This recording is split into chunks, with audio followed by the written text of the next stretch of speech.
Assam Police on Wednesday seized around 2,000 units of unspecified drugs and 2 pistols from alleged peddlers in Rupaibatan village in the state's Nalbari district. The seizure was made following 2 raids conducted at 2 different locations in the village. Police also arrested 2 persons identified as Dhanmani Rajbongsi and Jyotsna Begum. Police also mentioned that there are multiple cases of drug peddling and extortion registered against Rajbongsi. আমাৰ বেলসৰ থানাৰ আন্ডাৰত খাট্টা ৰুপিয়াবাথান আৰু বিডি ৰিজৰ্টৰ ওচৰত দুটা red conduct কৰা হৈছিলে।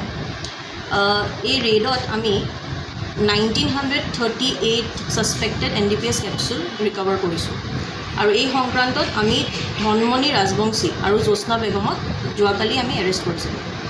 আজি ধনমণি ৰাজবংশীক আমি দুদিনৰ পুলিচ ৰিমাণ্ডত আনিছিলোঁ আৰু এই পুলিচ ৰিমাণ্ডত ইণ্টাৰোগেশ্যনৰ সময়ত তেওঁ আমাক জনালে যে তেওঁৰ হাতত দুটা পিষ্টল আছে।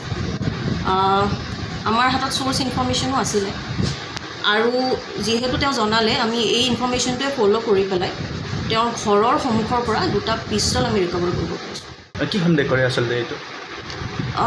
সন্দেহটো এইটোৱে যে এটাটো সন্দেহ নহয় আচলতে, এটাটো এইটোৱে যে তেওঁ ড্ৰাগছৰ লগত জড়িত আছে, আগতেও তেওঁ এনেকুৱা কেছ আছে আৰু পিষ্টল দেখুৱাই পেলাই ধন দাবী কৰা বা তেনেকুৱা ধৰণৰ মানে ড্ৰাগছ কিনা বেচা কৰা আৰু ধন দাবী কৰা তেনেকুৱা ধৰণৰ কিছুমান কমপ্লেইণ্ট তেওঁৰ এগেইনষ্টত আছিলে আগৰ পৰা।